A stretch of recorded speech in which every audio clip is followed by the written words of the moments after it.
Hello दोस्तों, कैसे हैं आप सभी। मैं स्वागत करता हूं आपके मेरे चैनल पर जिसका नाम है लीगल पेडागोगी और मेरा नाम है दिव्यांशु। तो दोस्तों, अगर आप इस चैनल पर नए हैं तो इस चैनल को ज़रूर सब्सक्राइब कर लें और अगर आपको ये वीडियो पसंद आए और इसमें जो हार्ड वर्क मैंने पुट इन किया है वो पसंद आए तो इसको ज़रूर लाइक कर दें और ज़रूर शेयर कर दें, क्योंकि जब आप ऐसे करते हैं तो मेरे को मोटिवेशन मिलता है और ऐसा कंटेंट क्रिएट करने के लिए। तो दोस्तों, आज मैं शुरुआत करने वाला हूँ इस वीडियो की आपके साथ आईपीसी को डिस्कस करते हुए, क्राइम को डिस्कस करते हुए। और ये वीडियो उन सभी एस्पिरेंट्स के लिए बेनिफिशियल होने वाली है जो कि किसी लॉ एंट्रेंस की तैयारी कर रहे हैं या फिर लॉ स्कूल में हैं और आईपीसी उनका वन ऑफ द सब्जेक्ट्स है। और आज मैं डिस्कस करने वाला हूँ मोटे तौर पर एक्टिस रिया, मेंस रिया। उसके बाद मैं उन इंस्टेंसेस को भी देखूंगा जिसमें मेंस रिया नहीं होता और फिर भी उन्हें क्रिमिनल इन नेचर समझा जाता है। फिर हम बात करेंगे इंटेंशन और मोटिव के बीच में क्या डिफरेंस होता है उसके ऊपर, और आखिरी में हम देखेंगे इंटेंशन और नॉलेज के बीच का फर्क। तो जैसे कि आप सभी जानते हैं कि कोई भी एक्ट क्रिमिनल इन नेचर तभी माना जाता है जब उसमें एक्टिस प्लस मेंस रिया मौजूद होता है। तो उसी वजह से मैंने ये सोचा कि मैं आज सबसे पहले आपको ये समझाऊं कि एक्टिस और मेंस रिया होता क्या है। तो एक्टिस रिया, सबसे पहले हम डिस्कस करते हैं एक्टिस रिया। एक्टिस रिया में जैसे कि आप ये वर्ड देख पा रहे हैं एक्ट, तो एक्ट से आप समझिए कि गिल्टी एक्ट, मतलब रॉन्गफुल एक्ट। तो कौन से एक्ट एक्टिस रिया माने जाएंगे, कौन से एक्ट गिल्टी एक्ट माने जाएंगे? वो सभी एक्ट गिल्टी एक्ट माने जाएंगे जो कि फॉरबिडन बाय लॉ है, जिनमें आईपीसी ने जिनको फॉरबिड किया है कमिट करने से। जैसे कि अगर आप किसी की हत्या कर दें तो ये गैर कानूनी माना गया है, या रेप कमिट करें तो ये सभी एक्ट्स फॉरबिडन बाय लॉ हैं। तो जो भी एक्ट फॉरबिडन बाय लॉ है उसको एक्टिस रिया माना जाएगा, उसको गिल्टी एक्ट माना जाएगा। पर ऐसे बहुत से इंस्टेंसेस हैं, ऐसे एक्सेप्शंस हैं इंडियन पीनल कोड में, जिसमें आप दूसरे की हत्या भी करते हैं या दूसरे को हर्ट कॉज भी करते हैं पर आप लाइबल नहीं माने जाएंगे। ये नहीं माना जाएगा कि आपने कोई गिल्टी एक्ट किया है या रॉन्गफुल एक्ट किया है। जैसे कि from section 76 to 106 there are general exceptions, जिसमें राइट ऑफ प्राइवेट डिफेंस भी एक एक्सेप्शन है। मतलब अगर आप खुद की प्रॉपर्टी बचाने के लिए या अपने फैमिली मेंबर की लाइफ बचाने के लिए, खुद की लाइफ बचाने के लिए दूसरे को मार देते हैं या उसको हर्ट कॉज कर देते हैं, तो आप क्रिमिनली लाइबल नहीं माने जाएंगे। उस एक्ट को गिल्टी एक्ट नहीं माना जाएगा, क्योंकि वो इंडियन पीनल कोड ने उसको रिकॉग्नाइज किया है कि वो सही है। अगर इंसान अपनी जान बचाने के लिए या प्रॉपर्टी को बचाने के लिए दूसरे को मार दे तो it is a valid point as per Indian Penal Code. अब हम जान लेते हैं मेंस रिया के बारे में। तो मेंस रिया होता है दोस्तों गिल्टी इंटेंशन या गिल्टी माइंड, मतलब रॉन्गफुल इंटेंशन या रॉन्गफुल माइंड। और इंटेंशन क्या होता है? इंटेंशन होता है दोस्तों डिजायर या फिर पर्पस। कि मतलब आपने कुछ काम किया पर उसके पीछे आपका पर्पस क्या था, आपकी डिजायर क्या था, या आप क्या कॉन्सिक्वेंसेस कॉज करना चाह रहे थे दूसरे को। जैसे कि आप दूसरी इस फोटो में भी देख रहे होंगे कि वो इंसान उसके सामने चाकू लेके खड़ा है और उससे पैसे मांग रहा है। तो उसका पर्पस क्या है, उसका डिजायर क्या है कि उससे वो जोर जबरदस्ती करके पैसे ले ले। तो इसको बोलते हैं रॉबरी। तो इसी चीज को बोलते हैं कि क्या गिल्टी इंटेंशन है, क्या गिल्टी डिजायर है, क्या कॉन्सिक्वेंसेज वो करना चाह रहा है, उसको बोलते हैं मेंस रिया। तो दो टेस्ट हैं जिनसे आप ये पता लगा पाएंगे कि क्या मेंस रिया उस इंस्टेंस में, उस केस में मौजूद है या फिर नहीं। सबसे पहले हमें देखना होगा कि क्या वो जो एक्ट उसने किया है बंदे ने, वो वॉलंटरीली किया है, मतलब खुद से किया है, या उसे फोर्सफुली करवाया गया है। तो सबसे पहले हम ये देखेंगे। फिर दूसरा हम देखेंगे कि क्या वो दिमागी तौर पे इतना समझदार था कि वो ये समझ पाए कि उसके कॉन्सिक्वेंसेस क्या होंगे कंडक्ट के। जैसे कि अगर 7 साल से नीचे का कोई बच्चा है और वो आपकी कोई चेन रख लेता है अपने पास, तो कोर्ट बोलेगा कि 7 साल से नीचे का है, वो इतना समझदार नहीं है, दिमागी तौर पे इतना विकसित नहीं है कि वो समझ पाए कि वो थेफ्ट कमिट कर रहा है, कि उस या फिर उससे आपको रॉन्गफुल लॉस होगा, ये कर रहा है वो।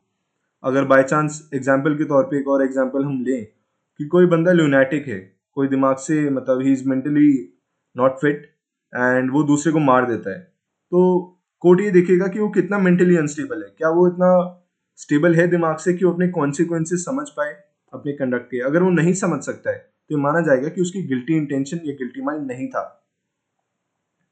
और इसी मेंस रिया में एक एक्सेप्शन होता है नेग्लिजेंस का। नेग्लिजेंस मतलब आपके पास ड्यूटी, नेग्लिजेंस एक अलग टॉपिक है जिसको मैं आने वाले वीडियोस में समझाऊंगा, अगर आपको ये वीडियो पसंद आई तो उसके बाद। तो नेग्लिजेंस एक वो इंस्टेंस होता है, अभी आप यही समझिए कि जिसमें मेंस रिया मौजूद नहीं होता, इंसान की गिल्टी इंटेंशन नहीं होती, पर फिर भी उसे क्रिमिनली लायबल मान लिया जाता है।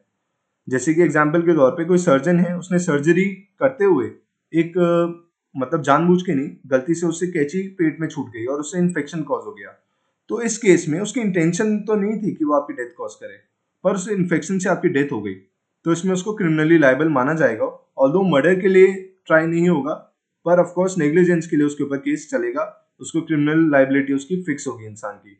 तो ये वो एक्सेप्शन है उस केस का जिसमें इंसान का मेंस रिया तो मौजूद नहीं होता, पर क्रिमिनली लायबल माना जाता है इंसान।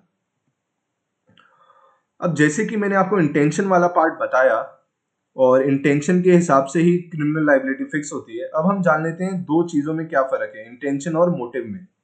क्योंकि ये आपके फैकल्टी भी आपसे पूछेगी कि इंटेंशन और मोटिव में क्या फर्क है, क्या समझते हैं आप उससे, या आपसे पेपर में भी पूछा जा सकता है, या किसी लॉ एंट्रेंस में भी ऐसी एक लीगल रीजनिंग का क्वेश्चन आ सकता है जिसमें मोटिव होगा पर इंटेंशन नहीं होगा।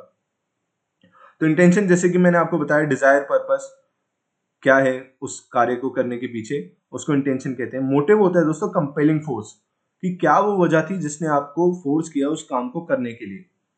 ऑन अ लाइटर नोट अगर मैं आपको एग्जांपल दूं, और ये एग्जांपल आपके दिमाग में रहेगा इसलिए मैं दे रहा हूँ, कि आपका कोई बॉयफ्रेंड है या गर्लफ्रेंड है, और आप देखते हैं कि वो दूसरे बंदे से बात कर रहा है और आपको पसंद नहीं आता उसका ये करना, तो आप दूसरे बंदे जिससे वो बात कर रही थी, थोड़ा जेलिसी में आप जाते हैं और एक दो थप्पड़ जड़ देते हैं उस दूसरे बंदे को। तो क्या वजह थी जिसने आपको ये फोर्स किया? वो थी आपकी जेलिसी या हेट्रेड, तो आपने जाके उसको मारा, तो ये होगी मोटिव। पर कोर्ट जब क्रिमिनल लाइबिलिटी फिक्स करता है, जब कोर्ट ये देखता है कि क्या इंसान क्रिमिनली लाइबल है या नहीं, तो वो मोटिव को नहीं देखता है, वो देखता है इंटेंशन को। इंटेंशन से आपकी क्रिमिनल लाइबिलिटी फिक्स होगी, मोटिव से आपकी क्रिमिनल लाइबिलिटी नहीं फिक्स होती है। पर अगर पुलिस के सामने कोई केस आता है जिसमें किसी का मर्डर हुआ हो, तो पुलिस अपनी अपनी अपनी प्रोसिक्यूशन को, अपने प्रोसेस को जल्दी करने के लिए ऑफ कोर्स अलग अलग लोगों को उठा के लाती है कि यार उसकी उससे लड़ाई हुई थी, तो हो सकता है उसका मोटिव इसलिए रहा हो उसको मारने का, तो अलग अलग लोगों को लाती है उठा के। तो अपने प्रोसेस में, अपने एविडेंसेस कलेक्ट करने में of course motive role play करता है, पर कोर्ट इसको कोई तवज्जो नहीं देता क्रिमिनल लायबिलिटी फिक्स करने के लिए। इंटेंशन को ही माना जाता है कि क्या गिल्टी इंटेंशन थी या नहीं, अगर थी तो yes criminally liable accompanied with actus reus, अगर मोटिव था पर इंटेंशन नहीं थी तो ऑफ कोर्स आप क्रिमिनली लायबल नहीं होंगे। अब हम जान लेते हैं इंटेंशन और नॉलेज के बीच का फर्क। इंटेंशन में पहले बहुत अच्छे से डिस्कस कर चुका हूं आपसे, अब हम जान लेते हैं नॉलेज क्या होती है। नॉलेज होती है दोस्तों awareness of the consequences of act. जैसे कि आपको पता है कि ये बंदा एक हार्ट एलिमेंट से सफर कर रहा है, इसको हार्ट की बीमारी है, और आप क्या करते हैं, जानबूझ के जाते हैं उसके पास और वहीं उसकी हार्ट वाली जहाँ पे लेफ्ट साइड पे मुक्के मारते हैं जोर जोर से, बहुत जोर जोर से, जबकि आपको पता है अभी उसको, उसकी तबीयत खराब है और वो हार्ट का मतलब कोई बीमारी हुई हुई है उसे।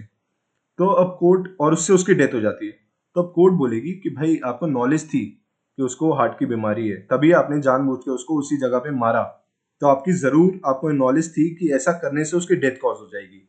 और अगर आपको इस बात की नॉलेज थी तो आपकी इंटेंशन भी फॉर्म होती है। तो नॉलेज से दोस्तों इंटेंशन फॉर्म किया जाता है। अगर इंसान को नॉलेज है कि उसके इस कार्य को करने से दूसरे बंदे को इंजरी हो सकती है, तो ऑफ कोर्स ये माना जाएगा कि उसकी इंटेंशन भी रही होगी। अगर मैं आपको एक और इलस्ट्रेशन दूं कि एक सर्जन है, एक और बंदा है, उसको एक सर्जरी करवानी है, और ज्यादातर सर्जरी में 99% ऑफ द केस में इंसानों की डेथ हो गई है, तो वो दूसरे बंदे से कंसेंट फॉर्म साइन कराते हैं। पेशेंट बोलते हैं कोई नहीं आप करिए, जो भी होगा देखा जाएगा, और इससे उस बंदे की डेथ हो जाती है इस सर्जरी को करते करते। तो सर्जन को नॉलेज थी कि 99% ऑफ द केसेस में डेथ हो जाती है, पर उसकी इंटेंशन नहीं थी उसकी डेथ कॉज करने की उस पेशेंट की। तो इस केस में ऑल्दो नॉलेज है पर इंटेंशन नहीं है टू कॉज डेथ, तो क्रिमिनली लायबल नहीं होगा। तो ऐसे बहुत सारे केसेस, ऐसे बहुत सारे इंस्टेंसेस हो सकते हैं जिसमें इंसान को नॉलेज हो पर गिल्टी इंटेंशन ना हो उसकी, या ऐसे बहुत सारे केसेस हो सकते हैं जिसमें इंसान को नॉलेज भी हो और गिल्टी इंटेंशन भी हो, तो उन केसेस में इंसान क्रिमिनली लायबल माना जाएगा। जैसे कि आप किसी छोटे बच्चे को 10वें फ्लोर से फेंक दें, तो ये माना जाएगा आपको नॉलेज भी थी कि उससे उसकी डेथ हो सकती है, और आपकी गिल्टी इंटेंशन भी उस वजह से फॉर्म हो जाएगी। तो ये था दोस्तों मेरा छोटी सी वीडियो, एक introductory part of mens rea and actus reus, मैंने कोशिश की अपनी नॉलेज को आपके साथ शेयर करने की। अगर आपको ये वीडियो पसंद आई हो या आपको कोई भी डाउट हो तो आप कमेंट सेक्शन में मेरे से बेझिझक पूछ सकते हैं। Thank you so much friends.